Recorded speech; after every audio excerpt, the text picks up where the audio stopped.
محمد صلی علی رسول الکریم اما بعد ذلك ومن يعظم شعائر الله فإنها من تقوى القلوب صدق اللہ مولانا العظیم. درود شریف پڑھیے. اللہم صل.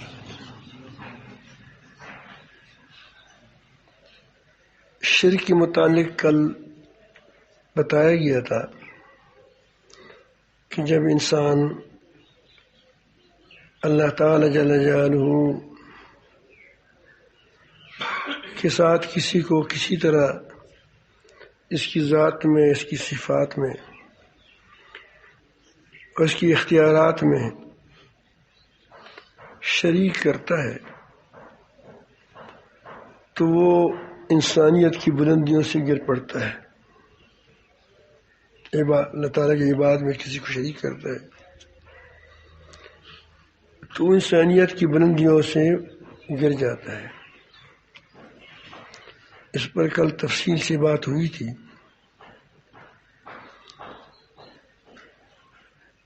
شعائر اللہ شعیرہ کہتے ہیں علامت کو. جھنڈا کسی ملک کی علامت ہوتی ہے. جھنڈا ہے، پاکستان کا جھنڈا ہے، دوسری ممالک کے جھنڈے ہیں، تو لوگ اس اپنے جھنڈے کی بھی قدر کرتے ہیں. اس کی قدر دراصل اس ملک کی قدر ہوتی ہے. جس ملک کی قدر کرتا ہے آدمی. آپ دیکھتے ہیں جب اسکول کے بچے، ہم چھوٹے چھوٹے بھی تھے تو ہم بھی ترانہ گاتے تھے، تو پھر جب ترانہ پڑھتے تھے تو پھر اس جھنڈے کو اٹھاتے تھے اس ترانے کے ساتھ اور پھر اس کو کھول دیتے کہ یعنی ہمارا قومی جھنڈا ہے، قومی ترانہ ہے. تو یہ جھنڈا شعیرہ ہے.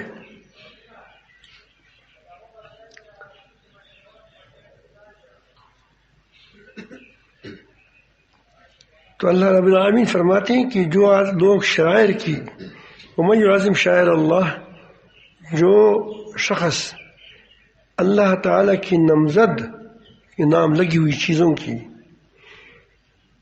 عزت کرتا ہے، تعظیم کرتا ہے، تو ان کے دلوں میں پرہیزگاری ہے. اس کی وجہ سے کرتا ہے. ان کی دلوں میں اللہ تعالیٰ کی عشق ہے، محبت ہے، اللہ تعالیٰ کی تعظیم عظمت ہے، اللہ تعالیٰ کی کبریائی ہے. اسی لیے وہ کیا کرتے ہیں، اس کی شاعر کی تعظیم کرتا ہے. جو اس کی شاعر کی تعظیم نہیں کرتا، اس کا معلوم ہوا جو جس جھنڈے کی قدر نہیں کرتا اس سے اپنی چپلیوں کو صاف کرتا ہے یا اس کو جلاتے ہیں. آپ دیکھتے ہیں کبھی کبھی جب مظاہرے کرتے ہیں امریکہ کے خلاف تم لوگ، میں نے دیکھا تھا، میں نے کہا کہ یہ جھنڈے کیوں جلاتے ہیں؟ میرا تو خیال تھا کہ کپڑے جلاتے ہیں. وہ کہتے ہیں کہ یہ اس ملک کا جھنڈا ہے جس ملک کے ساتھ کے خلاف وہ مظاہرے کرتے تھے، کہ اس کو فرانس تھا غالباً یا امریکہ تھا، اس کی جھنڈے کو جلا رہا تھا. تو وہ اس کی بھی حرمت ہی ہوتی ہے. کیا ہوتی ہے؟ اس جھنڈے کو جلانے میں اس کی کیا ہوتی ہے؟ اس کی بے حرمتی ہوتی ہے. اس طرح اللہ تعالی جل جلالہ کے نام جو چیزیں لگی ہوئی ہیں اس کی تعظیم اللہ تعالی کی تعظیم ہے، اور اس کی تحقیر و توہین وہ یہ اللہ تعالی کی توہین و توہین و تحقیر کرنا ہے. مثلا مساجد یہ اللہ تعالی جل جلالہ کے نام لگی ہوئی چیزیں ہیں. مسجد کے اینٹیں ہیں جو محراب میں لگی ہیں یا مسجد کے صحن میں لگی ہے یا مسجد کی دیوار میں لگی ہے، اس پر تھوکنا بے ادبی ہے. یہ اللہ کی گھر کی بے ادبی کر رہے ہو. اور یہی اینٹ لٹرین میں لٹرین میں بیت الخلاء میں لگی ہوئی ہے، یہی اینٹ ہے، اس پر لوگ پیشاب کرتے ہیں۔ اینٹ ایک ہی کارخانے کی ہے، ایک ہی ٹرک میں آئی ہے، ایک ہی مستری نے لگائی ہے، لیکن ایک تو مبارک ہاتھوں نے لگائی ہے، ایک دوسری لگائی ہے، ایک ہی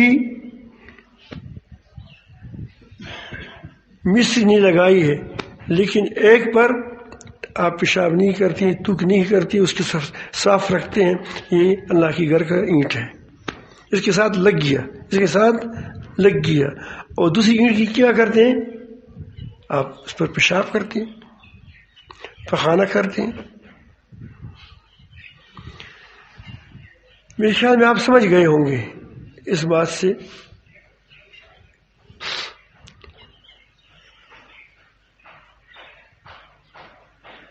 جب اللہ تعالی جل جلالہ کی شاعر کا یہ حال ہے کہ جو اللہ تعالی جل جلالہ کی دین کے نمائندے ہوں گے ان کی عزت کا کیا حال ہوگا۔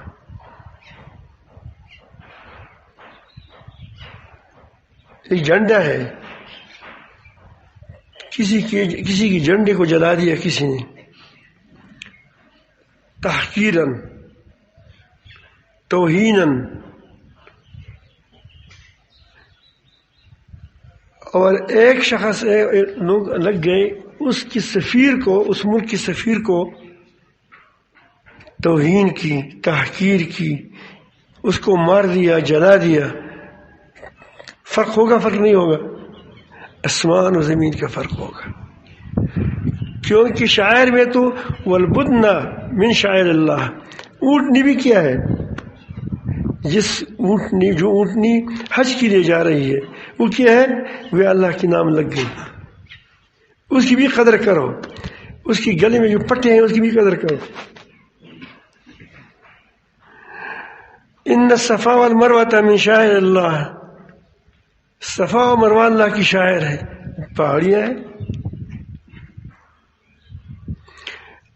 اگر رسول اللہ ہو تو اس کی کس قدر ہونی چاہیے، آپ ذہن میں رکھیں بات۔ یا رسول اللہ کے صلی اللہ علیہ وسلم کی صحابہ ہیں جنہوں نے ان کی یہ قربانی دی، اپنے آپ کو آپ پر فدا کر دیا، آپ کے سامنے کھڑے ہو گئے، اپنی شہادت پیش کی، لیکن ان کو بچایا، آپ صلی اللہ علیہ وسلم کو بچایا۔ یہ اللہ تعالیٰ کی رسول اللہ صلی اللہ علیہ وسلم کی صحابہ ہیں، اللہ تعالیٰ کی دین کی نمائندے ہیں، لوگوں کے اللہ کا دین پہنچا رہے ہیں۔ پیغمبر نہیں ہے لیکن دین پہنچانا ہے۔ اسی طرح اللہ والے جو اللہ رب العالمین کے راستے میں دوڑ دھوپ کرتے ہیں، اللہ رب العالمین جل جلالہ کی نام کی قدر کرتے ہیں، اللہ تعالیٰ کے ساتھ ان کا تعلق ہے، ان کی توہین کرنا دراصل ان لوگوں کی توہین نہیں ہے، وہ کچھ نہیں کر سکتے۔ یہ کہتے کہ ولی اللہ کیا کر سکتے ہیں؟ انبیاء علیہ السلام کو چیرا گیا، انسان ہے، لیکن اس کی وجہ سے اللہ تعالیٰ کی غضب بھڑک جاتا ہے۔ تم کسی کے دوست کو تکلیف پہنچاؤ، وہ کمزور ہے، ضعیف ہے، لیکن تمہارے اندر وہ تمہارا دوست ہے، تمہارے لیے تمہارا جھنڈا اٹھائے لیے پھرتا ہے، اس کو کوئی تکلیف پہنچائے اور تمہیں بس چلے تو کیا اس سے بدلہ لوگے؟ نہیں لوگے۔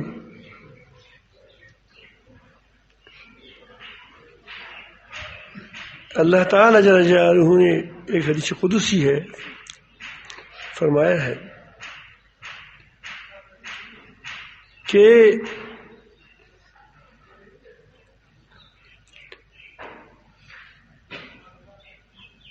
من عاد لی ولیا فقد اذنت بالحرب، جس شخص نے میرے دوست کے ساتھ دشمنی کی، اس کے ساتھ میرا اعلان جنگ ہے۔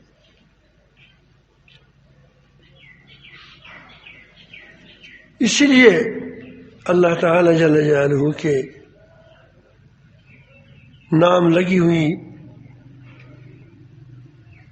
چیزوں کی اور انبیاء علیہ السلام کی، صحابہ کرام رضوان اللہ اجمعین کی، ائمہ مجتہدین کی جنہوں نے دین کی محنتیں اٹھائی ہیں، ان کی نہ قدری نہ کریں، بے ادبی نہ کریں۔ جو لوگ ان کی توہین کرتے ہیں وہ نقصان پاتے ہیں۔ اللہ تعالیٰ کے ہاتھ میں ساری دنیا ہے، وہ طاقت والا رب جس کے پوری کائنات اس کی مٹھی میں ہے، آسمان زمین، ساتوں آسمان، جتنے چیزیں ہیں، قیامت آخرت جنت جہنم، سب کیا ہے؟ مٹھی میں ہے اس کی گرفت سے کون بچ سکتا ہے؟ جب وہ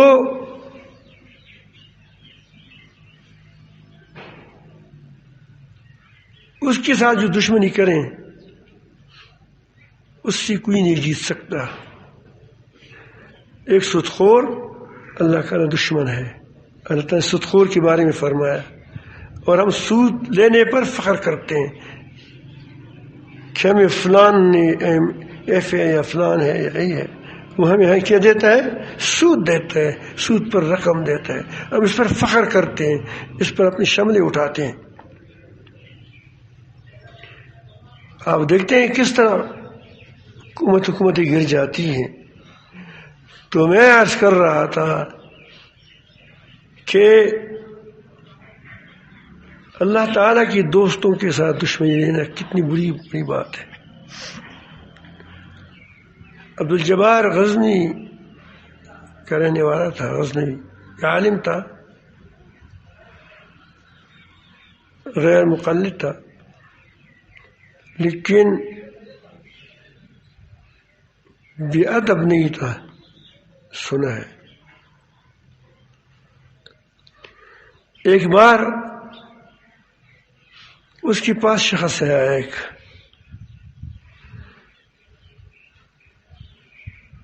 پیروں کے علماء کے چپلوس بھی ہوتے ہیں، وہ چپلوس ہی کرتے ہیں۔ اس کو اپنے آپ کو قریب کرنے کے لیے اس کی ساتھ کوئی رائے کے اختلاف ہو تو اس کے خلاف اس کی باتیں کرتے ہیں۔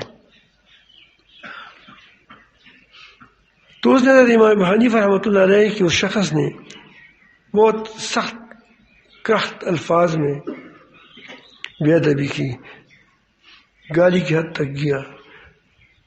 تو جبار صاحب نے مولانا جبار صاحب نے کہا کہ اٹھو، تم سے مجھے کفر کی بو آ رہی ہے۔ وہ اٹھ گیا، چلا گیا۔ چند دن کے بعد یا ایک ماہ کے بعد وہ مرزائی بن گیا، قیدیانی بن گیا۔ طلباء نے پوچھا، اپنے شاگردوں نے پوچھا کہ اس کی وجہ کیا تھی، آپ کو کوئی کشف ہوا یا کیا ہوا، بدبو آ گئی؟ تو انہوں نے اس کو کہا کہ نہیں، میرے نزدیک حضرت امام ابو حنیفہ رحمۃ اللہ علیہ یہ اللہ کا دوست ہے، اللہ تعالیٰ کے راستے میں اس نے بڑی قربانیاں دی ہیں۔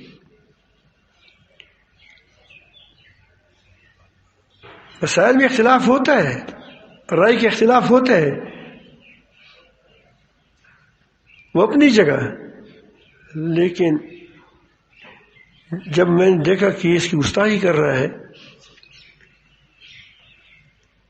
تو میں نے اندازہ لگایا کہ یہ آدمی چلا گیا، یہ کافر ہوگا۔ کافر ہونے کی وجہ کیا ہوگی؟ انسان مومن کی سب سے بڑی چیز اس کے بعد جو اسلحہ ہے وہ کیا ہے؟ ایمان ہے. اور دشمن سے پہلے جو چیزیں چینی جاتی ہے وہ کیا ہے؟ اسلحہ ہے. امریکہ جب ڈرپوک وہ عراق پر حملہ کر رہا تھا تو کہ اس کے پاس فلان چیز ہے فلان چیز ہے، جب سمجھ گیا کہ اصل سے خالی ہو چکا ہے، اس کے بعد کیا اس پر حملہ کر دیا.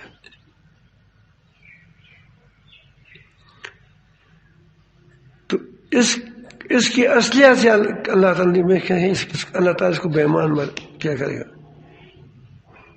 اسے ایمان سے فارغ کر دے گا.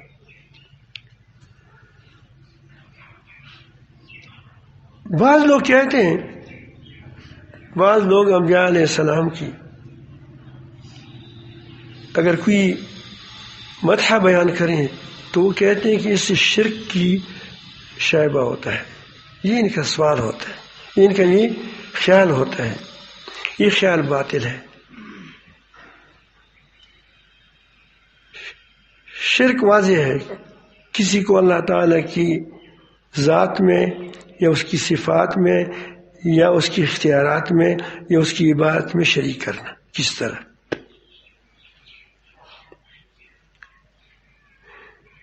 ایک لڑکی ہے، شادی شدہ ہے، آپ کی محبوبہ ہے،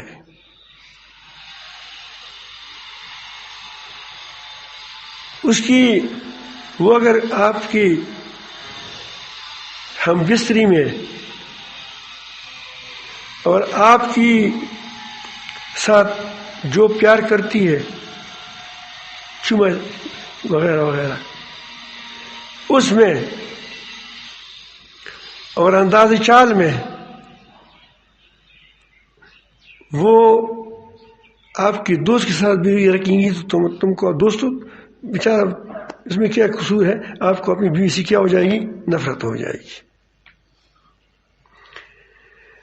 لیکن اگر وہ اپنے دوسروں کو زیادہ عزت دیتی ہے، جب وہ آ جائیں گھر کے اندر، وہ اس کی جب کھانا کہتے کہ فلان آیا ہے تو بہت بڑی زبردست سالن پکاتے ہیں، چائے پکاتے ہیں، اور بڑی خوش رہتی ہے، شوق سے پکاتی ہے چیزیں. اور جب تمہارا دوست آ جائے پھر اس کی ناک ٹیڑھی ہوتی ہے اور وہ اس دلچسپی کے ساتھ وہ اس کی خدمت کیا وہ چیزیں تیار نہیں کرتی. آپ کہتے ہیں کہ میرے دوست آیا ہے بڑا، تو آپ سمجھ جائیں گے کہ اس لڑکی کا میرے ساتھ کوئی تعلق نہیں ہے، اس کا تعلق کسی اور کے ساتھ ہے.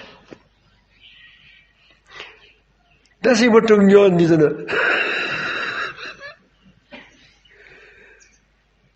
نے ایک آدمی کو کہہ دیا کہ آپ دوسروں کی عزت کرتے ہیں، نبی کریم صلی اللہ علیہ وسلم کی عزت سے جذبت ہوتے ہیں، اپنے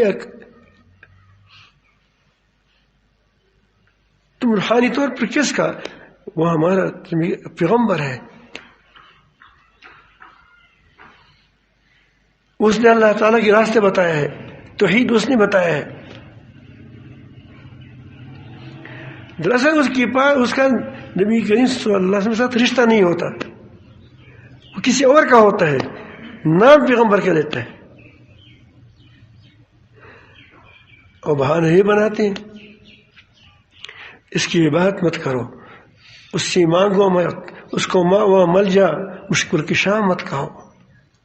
ہاں اللہ تعالیٰ سے اس کی وجہ سے اللہ تعالیٰ برکت سے اللہ تعالیٰ بہت کام کرتے ہیں، دعا کرتے ہیں، جب ہاتھ اٹھاتے ہیں بارش برس جاتی ہے. لیکن نفع و نقصان کا مالک کون ہے؟ اللہ تعالیٰ ہے. اس پر رک جائیں. آپ استاد کی چپنی اس لیے سیدھی کرتے ہیں کہ وہ مجھے اللہ کا دین سکھاتے ہیں، اللہ کا دین سکھاتے ہیں.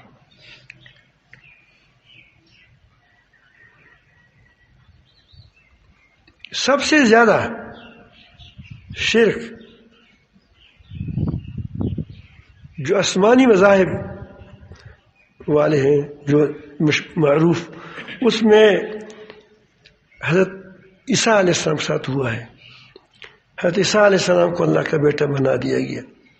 حضرت عیسیٰ علیہ السلام کو اس کی والدہ کے بارے میں بھی کہا کہ کیا الفاظ کیا کہتے ہیں، خدا بھی بنایا، بلکہ بعض مختلف فرقے ہیں اس کے. لیکن اللہ تعالیٰ کی پورے قرآن مجید میں دیکھیے کہیں بھی جب عیسیٰ علیہ السلام کا نام آیا ہے تو کہا کہ وہ اللہ کا بیٹا نہیں ہے. باقی وہ کہتے تھے، اس کے وہ معجزات بھی بیان کیے، حالانکہ وہ معجزات بیان کرنے سے تو اور اس کا شرک پکا ہو جاتا کہ وہ ان یخلقوا من طین کہتے طیر، میں تمہارے لیے چڑیوں کی طرح چیزیں بناؤں گا خاک سے، مٹی سے، پھر میں اس میں پھونک ماروں گا فیکون طیرا، پھر کیا ہو جائیں گی. تو پہلے سے لوگ وہ کہتے ہیں خدا کا بیٹا ہے، تم نے یہ معجزہ کیوں بیان کیا؟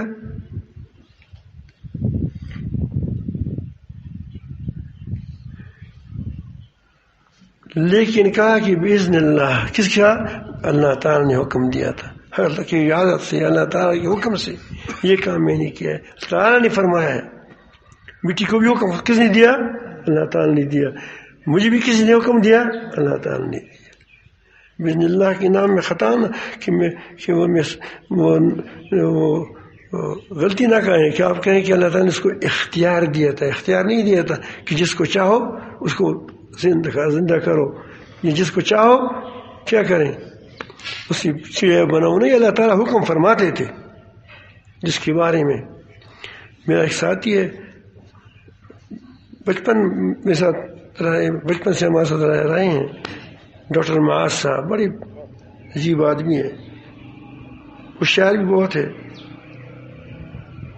وہ ایک بار میرے پاس آئے معتکف میں، مفتی صاحب، یہ اللہ کے دوست قبر والوں کو کہتے ہیں کہ اٹھ جاؤ تو اٹھ جاتے ہیں نہیں انبیاء علیہ السلام، اور دیوار پر سوار ہوتے ہیں کہ چلو، پھر دیوار بھی چلتا ہے. میں دیوار پر بھی سوار ہوا، نہیں چلا. میں نے کہا اللہ کے حکم سے چلو، بڑے دل سے کہا. اور وہاں قبرستان میں مٹی تھی، اس کو کہا کہ اللہ کے حکم سے اٹھو، نہیں اٹھ گئے. اس کی وجہ کیا ہے؟ میں نے کہا تم جھوٹ بولتے ہو، وہ سچ بولتے ہیں. تو اس نے کہا کہ میں کیسے جھوٹ بولتا ہوں؟ میں نے سچ مچ اس کو کہا کہ خدا کے حکم سے چلو. تو میں نے اس کو کہا کہ تم کو اللہ تعالیٰ نے حکم دیا تھا کہ چلو، اس پر بیٹھ جاؤ. اس کو کہا کہ چلو. اس نے کہا نہ، حکم تو نہیں دیا تھا. تم نے جھوٹ نہیں بولا، تم نے اس دیوار کو جھوٹ بولا. کیا تم کو اللہ تعالیٰ نے حکم دیا تھا کہ فلان کو کہا کہ اٹھو؟ اس نے کہا کہ نہیں. تو جناب اللہ تعالیٰ نے آپ کو کہا نہیں ہے، اور پھر تم اس کو کہتے کہ خدا کے حکم سے اٹھو، تو تم تو جھوٹ بولتے ہو. تو انبیاء علیہ السلام کے ساتھ مرنے کیا وہ زندہ کرنے کی اختیار نہیں ہوتا، اللہ تعالیٰ کا حکم ہوتا ہے. کیا ہوتا ہے؟ باذن اللہ. عقائد کو بھی ٹھیک رکھو. اختیار اللہ تعالیٰ کے ساتھ ہے.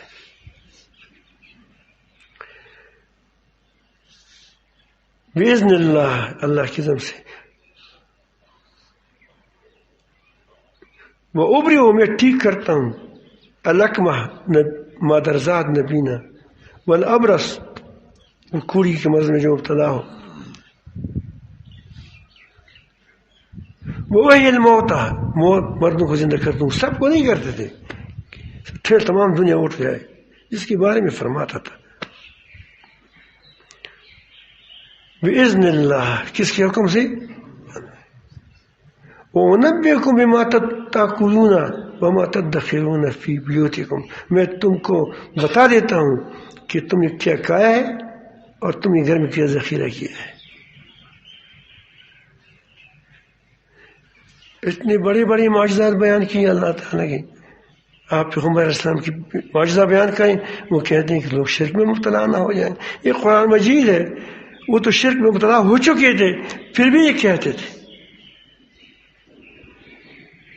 کسی آدمی کے، لوگوں کی باتوں کی وجہ سے یا ان کی دوستوں کی خوبیاں نہیں چھپائی جا سکتی.